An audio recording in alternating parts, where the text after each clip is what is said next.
Okay, so once again, good morning, everyone. This week is week 9, and we are moving on to our next topic, and that is climate change, which is a very important topic for discussion. When we talk about security, you'll see that much of the discussion globally, internationally, regionally has been on climate change and its impact on food security and other security issues. So without further delay, I will now ask our first presenter representing Group 2, Ms. Balber, to begin the discussion. Ms. Balber, please. The virtual microphone is yours.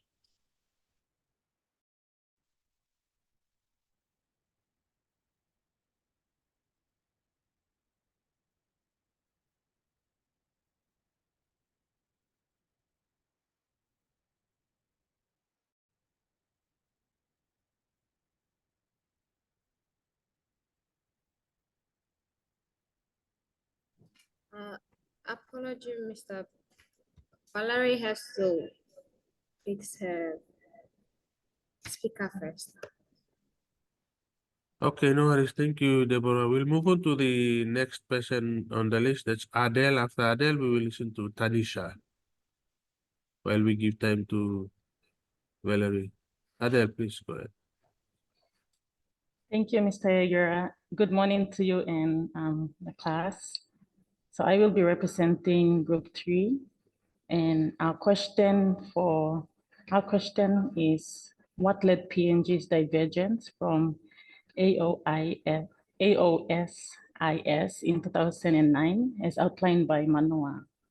So before we move on to answering the question, I just thought we should understand what divergence mean and what the acronym AOSIS refer to. So divergence in brief means to separate, and the acronym AOSIS refers to Alliance of Small Island States. So the cause of PNG's divergence from AOSIS in 2009 was because of the tensions over RED plus lead mechanism. So the REDD mechanism is which it stands for reducing emission from deforestation and degradation. It is an incentive that provides payment for actions that prevent the loss and destruction of forested areas. So there was a tension with this mechanism because the Pacific Island countries, in coalition with AOSIS, did not all agree to use this mechanism as it only benefited the Melanesian states, in particular those countries with large volcano islands and forest covers stand to gain, as opposed to low-lying islands such as Kiribati, Tuvalu, and RMI, who have no forest cover and therefore nothing to gain from the initiative or that mechanism. So Melanesian countries such as Fiji, PNG, and Solomon Islands. So this Melanesian countries' decision to sign up the RED partnership is a step that goes against the grain of Pacific solidarity and the Pacific way, where consensus is usually the order of the day, meaning only if the majority of the countries voted upon the initiative or the mechanism, then it should take on that mechanism as that regional group there. However, only the Melanesian countries did. So Tuvalu and PNG have been the most vocal ones, locking horns over this issue. This was quite visible at UNFCCC, which is the United Nations Framework on Climate Change Convention. Yeah, when they had Convention of Parties, the annual global conference to negotiate climate change policy and targets in Copenhagen in 2019. So that's where the tension started over the over tensions over red led to PNG breaking ranks with AOSIS. So what we actually see here is a fragmentation of Pacific Island countries in climate change regime, where when a group of Pacific Island see an initiative or partnership that is in line with the national interest, they partner or take on that initiative despite the coalition or them being part of a bigger group such as the AOSIS. So as Bidsall et al. 2011 stated, coalitions are formed on the basis of mutual interest and compromise. However, when individual members can no longer see their interest adequately reflected in the common position, they may choose to leave the coalition or seek other coalition to fill the gaps and better address the needs. So how is this related to national or regional security? It is so because climate change is a security threat to human communities, where these communities find themselves at the forefront of the impacts of climate change. So climate change threats covers a wide range of impacts such as changes to natural habitats, sea level rise, food security, culture and lifestyle, among others. So these issues or threats are not only faced by one particular country, they're also faced by many, and Pacific Island countries in particular face most of these issues. Hence the creation of regional groups to combat climate change. Yes, so it's not just a national issue, it's also a regional one, yeah. In addition, countries in the Pacific look mostly at adaptation and mitigation approaches to deal with this issue. Thus, you'll realize why PNG partnered with REDD. This is so to reduce gas emission by preserving our forest. Yeah, so this is a mitigation approach. Mitigation is basically to reduce gas emission, and adaptation approach is looking at methods or practices to survive climate change. Yes. That's all. Thank you. All right, thank you, Adele, and your group for sharing with us your answer to the assigned question. So as future policymakers and leaders of PNG, you'll know that in regards to climate change diplomacy, there's quite a lot of groups. They call it climate clubs, climate clubs. So AOSIS is one. Then you have PSIS, PDSIS. There's so many different clubs with different abbreviations. So you have to understand which club is important in order to pursue a particular agenda, particular issue. So we have to map all these different climate change or climate change clubs, in order for us as a country to join and then pursue our interest, our national interest. So there's so many different clubs, not only regionally, but globally as well, apart from the PIF and the PSIDS and AOSIS, there's other major climate groups formed globally as well, comprising of various members from the developing world as well as the developing countries and developed countries and developing countries. Our next presenter is not Tanisha, but Caitlin. Caitlin will be representing a group 1. So after Caitlin, we'll go back to Valerie. Caitlin, please go ahead.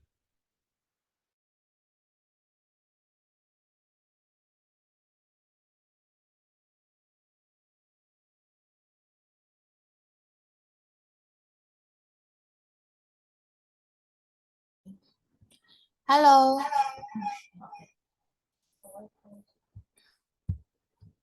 Okay, good morning, everyone. I'm presenting on behalf of Group 1, and our question is, what are the primary concepts driving the establishment of the PSIDS according to Manoa? So just for background information, PSIDS are Pacific Small Island Developing States, which comprises of 14 Pacific Island countries, PNG included. Within the paper written by Manoa, Cook Islands and Niue, although part of the PSIDS, are not included in the discussion as they are not part of the United Nations. And the 12 other nations will be as they are UN PSIDS, or they are part of the United Nations. So the PSIDS was established, or it grew out of the country's need to raise financial capabilities to fund projects based around climate change, adaptation and mitigation, and renewable energy pollution. This is what answers our question. It is an important establishment for the Pacific Island nations to engage and advocate with the United Nations as a cohesive group. They make joint statements on which issue to pursue together, although they are not a voting bloc, and they pursue their national interests individually. This is concerning the PSIDS. In addition, the task of the working group in PSIDS is to examine the current issues at the United Nations, draft the positions of the PSIDS, and make recommendations to the ambassadors for their approval. So to conclude, the PSIDS is a United Nations member state consisting of 14 members that grew out of the need to raise funds for projects on climate change and the environment. The members circulate, make joint statements, and agree on issues to present to the United Nations, although they present their national interests individually. Thank you, and that's about it. That's my presentation. Okay, thank you, Caitlin. If you have any questions or comments for Caitlin as well as Adele, you can share in our discussion forum for this week. We'll move on to our next presenter for this session, Ms. Balbe.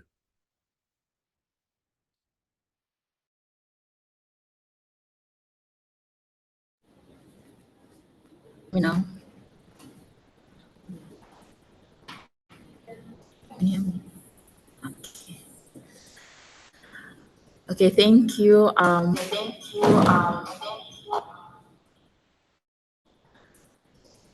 I'll be presenting for group 2.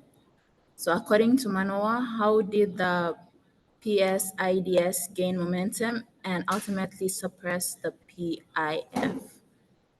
So answers can be found in the article, The New Pacific Diplomacy, on page 91 to 93. So to clarify the abbreviations, PSIDS means Pacific Small Island Developing States, and PIF means Pacific Islands Forum.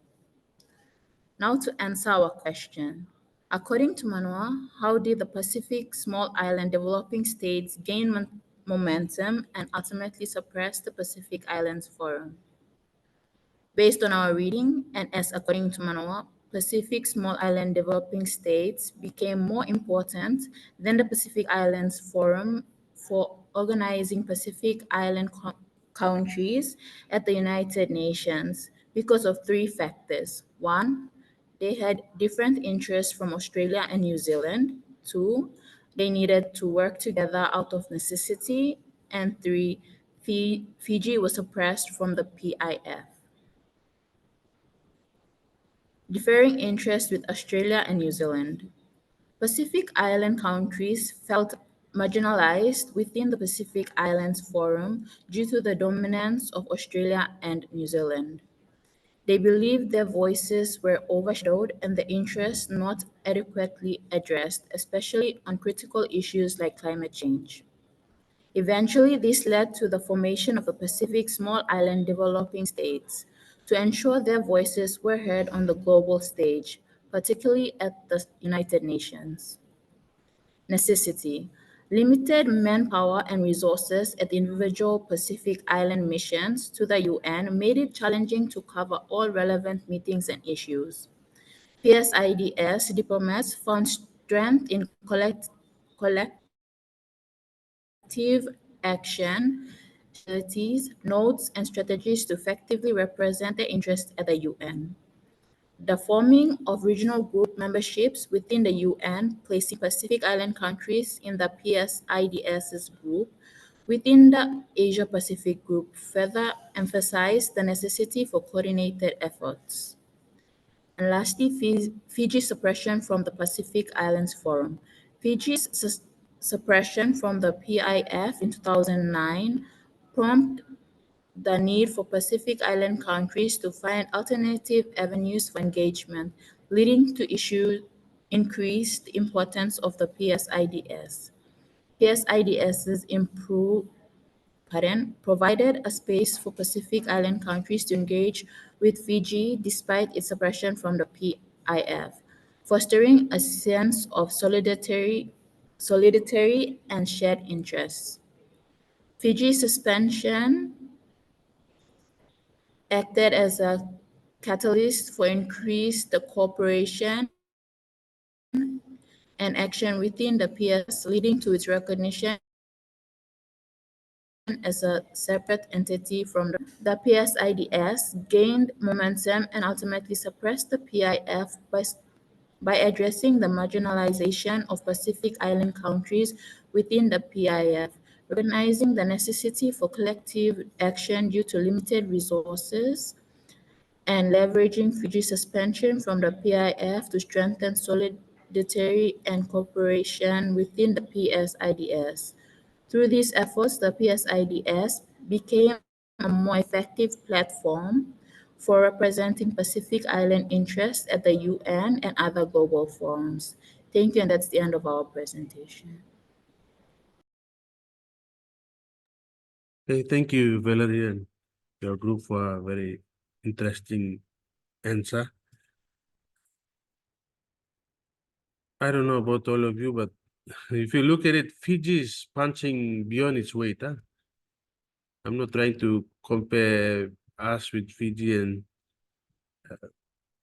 saying that we should do more, but if you interpret it that way, that's up to you, because you people are future leaders and you'll be the ones running PNG in the next 10 to 20 years.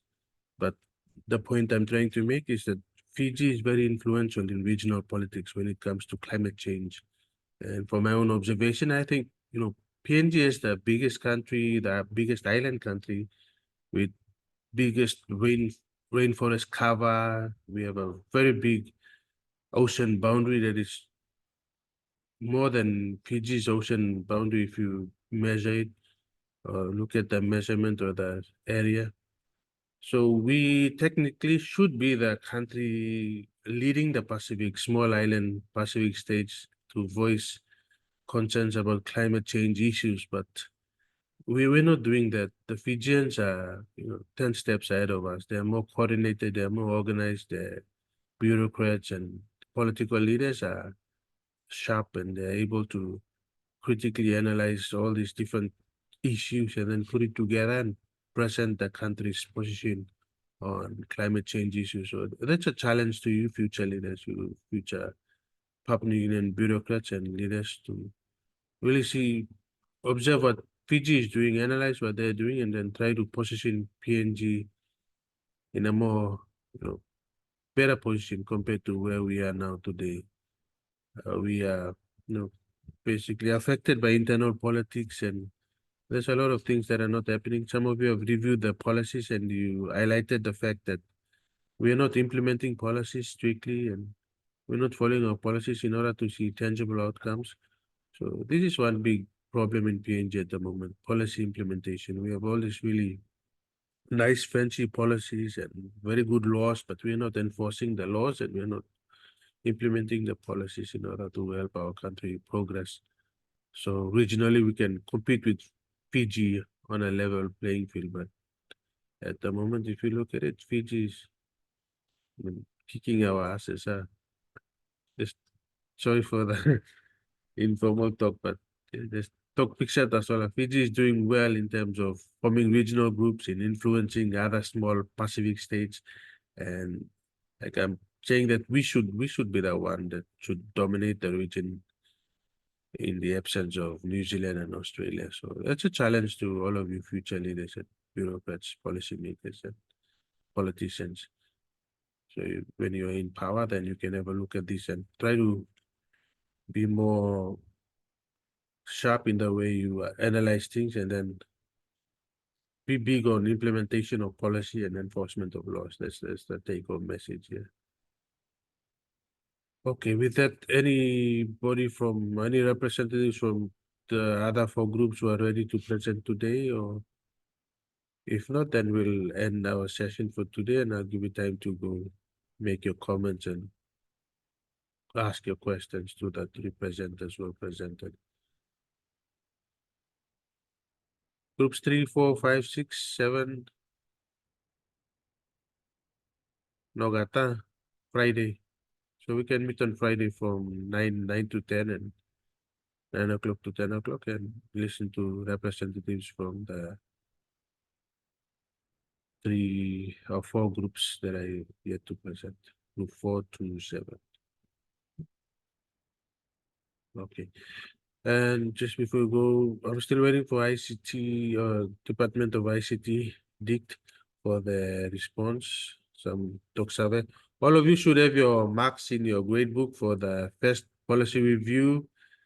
I'm waiting for those who have technical issues. Once they address the issues and once I mark, that's for Samuel and Jovita. You have to distinguish your blog post or your reviews. You forgot to include your name, so I cannot distinguish whose policy review compared to the other. So you have to make sure you put your names. So once all these technical issues are addressed, then I will do my analysis and then share the data with the people, the statistics of the performance, and then give my commentary as well. So we'll use it to help you with the second one. In general, all of you wrote really interesting reviews and your recommendations are very good, but you just need to support your recommendations with literature, and then don't forget to refer to the marking criteria. The marking criteria is very important. That's what I'll be using to mark your work. So when you follow the criteria, it's easy. I'll just go through and then see what you have done and then mark you accordingly. But if you don't follow the criteria, then I have to mark you down, which is not good. But just advising you people that the criteria is there. It's important that you follow the marking criteria. For the second one, that's due in week 11. So I hope you've already selected your policies or your policy, a particular policy that you want to review. Okay, so with that, we'll stop here. I want to thank the presenters today, Adele and Caitlin and Valerie, for sharing with us your answers to the assigned questions, and you all have a good day. Don't forget my consultation hours a day if you want us to talk about your performance, or if you have any concerns regarding our learning path so far or learning experience.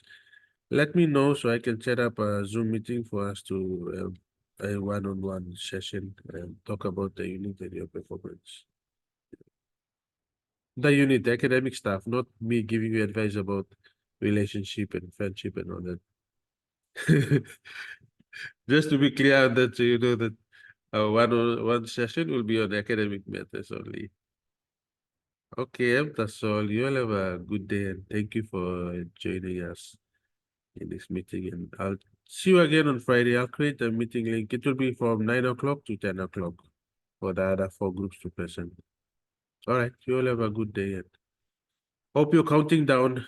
Put your calendar on top of your bed and just cross the days out. We're in week 9 already, so